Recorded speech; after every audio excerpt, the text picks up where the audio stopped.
ಬಸವಣ್ಣ ಕರ್ನಾಟಕ ಸಾಂಸ್ಕೃತಿಕ ನಾಯಕನೆಂದು ಘೋಷಣೆ ಮಾಡಿದ್ದಕ್ಕಾಗಿ ಮೊಟ್ಟ ಮೊದಲನೇದಾಗಿ ಏನಪ್ಪ ಅಂತಂದ್ರೆ ಘನವಿದ್ದ ಸರ್ಕಾರಕ್ಕೆ ನಾನು ಅಭಿನಂದನೆಯನ್ನ ಸಲ್ಲಿಸ್ತಾ ಇದ್ದೇನೆ.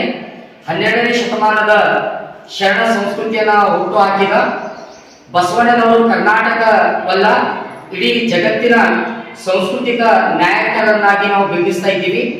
ಸಕಲ ಜೀವಾತ್ಮಗಳಿಗೆ ಲೇಸನ ಬಯಸಿರ್ತಕ್ಕಂಥ ಸಾಂಸ್ಕೃತಿಕ ಹಾಗೂ ಶರಣ ಸಂಸ್ಕೃತಿಯ ಸತ್ಯ ಮತ್ತು ಶುದ್ಧ ಕಾಯಕ ದಾಸೋಹಿಗಳಾಗಿರ್ತಕ್ಕಂಥ ಬಸವಣ್ಣನವರ ಒಂದು ಸ್ಥಾನಮಾನ ಇಡೀ ವಿಶ್ವಕ್ಕೆ ಏನಪ್ಪ ಅಂದ್ರೆ ಅತ್ಯಂತ ದೊಡ್ಡದಾಗಿರ್ತಕ್ಕಂಥ ಒಂದು ಸ್ಥಾನಮಾನ ಅಂತಕ್ಕಂಥದನ್ನ ಇವತ್ತು ಸರ್ಕಾರ ಅವರನ್ನು ಗುರುತಿಸಿ ಇವತ್ತು ಬಸವಣ್ಣನವರ ಒಂದು ಕರ್ನಾಟಕ ಸಂಸ್ಕೃತಿ ನಾಯಕ ಅಂತ ಏನಪ್ಪ ಅಂದ್ರೆ ಘೋಷಣೆಯನ್ನ ಮಾಡಿದೆ.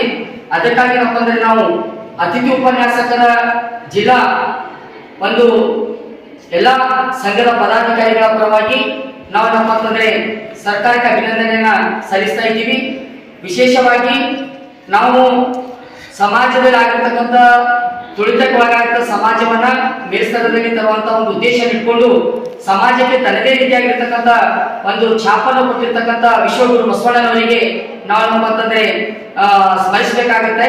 ಅದಕ್ಕಾಗಿ ಏನಪ್ಪ ಅಂತಂದ್ರೆ ಇಡೀ ಬೀದರ್ ಜಿಲ್ಲೆಯ ಎಲ್ಲ ಅತಿಥಿ ಉಪನ್ಯಾಸಕರ ಸಂಘದ ಪರವಾಗಿ ಏನಪ್ಪ ಅಂತಂದ್ರೆ ನಾವು ಮತ್ತೊಮ್ಮೆ ಮುಗಿದೊಮ್ಮೆ ಸರ್ಕಾರಕ್ಕೆ ಏನಪ್ಪ ಅಂದ್ರೆ ಅಭಿನಂದನೆಯನ್ನ ಸಲ್ಲಿಸ್ತಾ ಇದ್ದೇವೆ.